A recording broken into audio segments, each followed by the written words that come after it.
Hi folks, welcome back. Thank you for watching. Please do hit subscribe if you haven't done so yet. It really does help when you do that. So today folks, this is going to be the last video of me modifying this Maple Glow Rickenbacker 330 here. Now the final demo of this guitar in its final form, I'm going to release that first, so fingers crossed you will have seen that a few months ago, even though I haven't shot it at the time of filming this. And after that there's going to be a few videos of the various mods I've done to this guitar and looking at the effect that those mods have had. So in the first of those videos I swapped out the stock 330k all-round pot configuration that Rickenbacker use as standard nowadays for a more vintage correct 250k for the volumes and 500k for the tones. In the second video I took the high pass capacitor that Rickenbacker wired onto the bridge pickup kind of throughout the 1960s really and installed that on a two-way toggle switch, so I've got both of those sounds in this guitar now. And in the third video I swapped out the stock Ricky bridge for this Mastery bridge. And all of those mods did create some changes, but they were fairly subtle overall. Now today I think we're going to hear the biggest difference yet, because I'm going to be swapping out the pickups. Now this guitar currently has the stock pickups that Rickenbacker use in the vast majority of their guitars and have done since the late 1960s. These are what they call the high gain pickups. But there was a type of pickup that predates these that Rickenbacker used from like the late 1950s throughout the 1960s, and those are the pickups that are most synonymous with that quintessential Rickenbacker sound, the clean, thin, jangly, chimey Beatles, Birds, Tom Petty thing.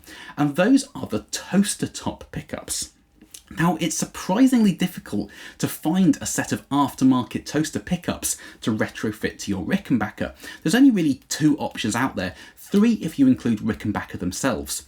But here in the UK at least, to buy a set of genuine Rickenbacker toasters for this guitar was going to be astronomically expensive. It was going to be nearly £400 for the pair.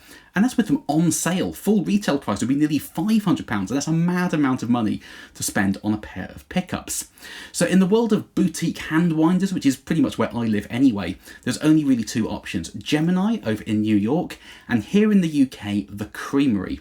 And here in this plastic box, I have a set of Creamery toaster pickups that I'm going to fit to this guitar today. Now they're pretty different in terms of their specification and design.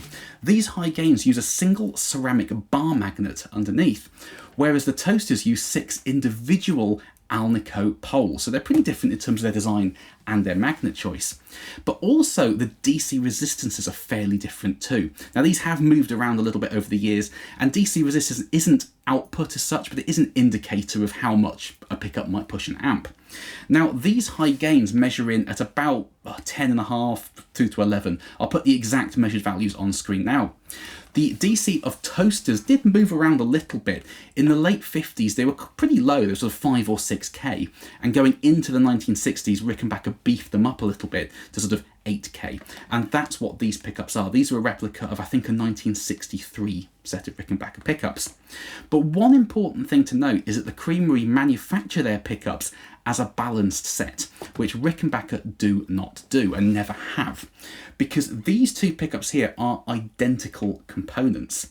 But one quirk of the electric guitar is that down by the bridge there's very little lateral movement of the string, and there's much more where the neck pickup is. And the real world effect of that, using two identical pickups, is that with more lateral movement, the neck pickup creates a hotter signal. So the neck pickup tends to sound a lot louder than the bridge in a guitar such as this. Now the way Rickenbacker kind of combated that was they introduced the fifth control that usually goes where this switch is here, and they tend to refer to that as being the blend control, which is kind of what it's doing. It basically adds a resistance onto the output of the neck pickup and makes it sound a bit quieter. So you can use the blend control to balance out the volumes of the neck and the bridge pickups, and then use your other four controls like you would on any other guitar. But with the Creamery, they wind their bridge pickup to be slightly hotter than the neck, and it's very, very common to find this nowadays, especially with like PAF pickups for Gibsons, to find the bridge pickup with a hotter DC resistance than the neck, because it kind of addresses the problem of having more lateral movement with neck and makes the output of the pickups more equal.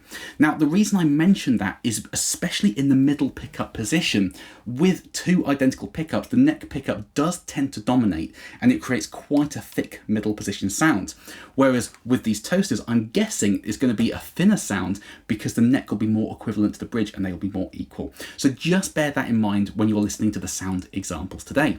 So I'm going to play a few things with this guitar as it is through probably 3 different amplifiers, then swap the pickups and play the same things to see how they sound different.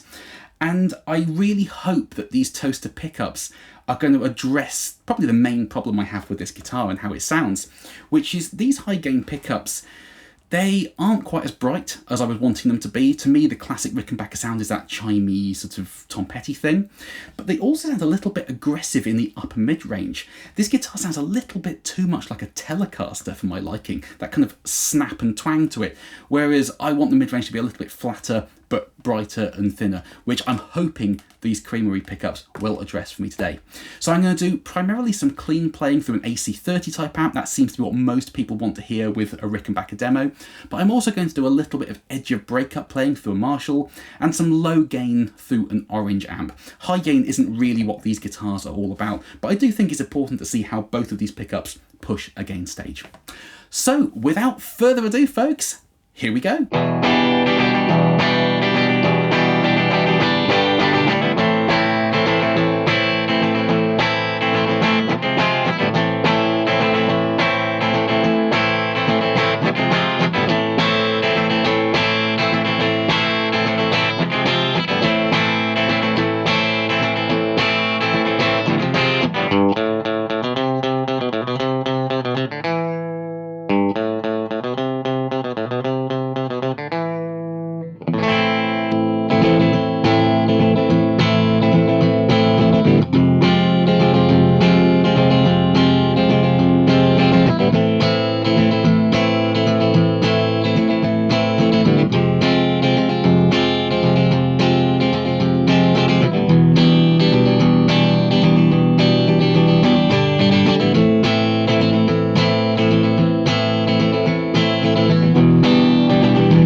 there we are, folks. Now, please do comment underneath. Let me know what you were hearing today, which of these sets of pickups was your favourite, and why. I love chatting nerdy guitar stuff with you folks down in the comment section.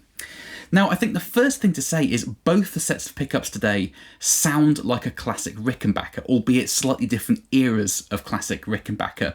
And over the years, just as many people have found their Rickenbacker voice using the high gains as they have with the toasters. Johnny Marr, for example, Paul Weller, they both favour a 330 with the high gains in, not the toasters. So they both sound like a quintessential Rickenbacker, just from slightly different eras. But for me personally, the Rickenbacker sound I fell in love with was the clean, jangly Tom Petty thing, and these toasters are giving me so much more of that. They're much brighter than the high gains, and they don't have that in the upper mid-range that I was getting before. Now, that's not to say these are better than the high gains whatsoever. If you are wanting to use your Rickenbacker with more gain than I use today, my orange was still set pretty clean. If you wanted to put it into a cranked Mezza triple rectifier or something, the high gain pickups are arguably more suited for high gain. They're more mid-rangey, they're rolled off up top, they're kind of suited for that gainy thing. But for the clean, jangly thing, you really cannot beat the toasters, in my opinion. But as always, folks, it's completely subjective, so let me know your thoughts and opinions in the comment section. I love hearing from you guys on all this sort of stuff. So thank you for watching, folks. I hope this video was interesting and useful for you. Please do carry on subscribing. I know I always say it, but it makes a huge difference when you hit subscribe, and I will see you very, very soon. Bye-bye.